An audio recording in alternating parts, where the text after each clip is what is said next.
ఒక గోవు సృష్టిలో అంత గొప్ప ప్రాణి. గోవు ఎందుకు వచ్చిందంటే అధికార భేదము ఆశ్రమ భేదము లేకుండా పరబ్రహ్మాన్ని చేతితో ముట్టుకుని స్పృశించి సేవించడానికి వీలుగా బ్రహ్మగారి సృష్టిలోంచి రాని ప్రాణి గోవు. అది చతుర్ముఖ బ్రహ్మగారి సృష్టిలోది కాదు. ఒకప్పుడు దేవతలు యజ్ఞం చేస్తే యజ్ఞకుండంలోంచి ఆవిర్భవించింది. ఓ యజ్ఞంలో హవిస్సు ఇవ్వాలి అంటే అధికారం చూస్తారు, కానీ గోవుని సేవించాలి అంటే అధికార భేదం ఉండదు.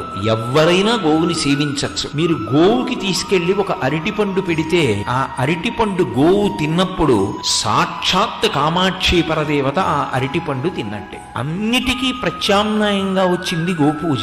ఎవరైనా చెయ్యొచ్చు, ఎవరైనా ముట్టుకోవచ్చు, ఎవరైనా అరటిపండు పెట్టచ్చు. మంత్రం లేకపోయినా కూడా మీరు దానికి కాస్త పృష్ఠభాగంలో పసుపు రాసి బొట్టు పెడితే అది లక్ష్మీదేవి పాదాలకి రాసిన పసుపు పెట్టిన పారాణే అవుతుంది.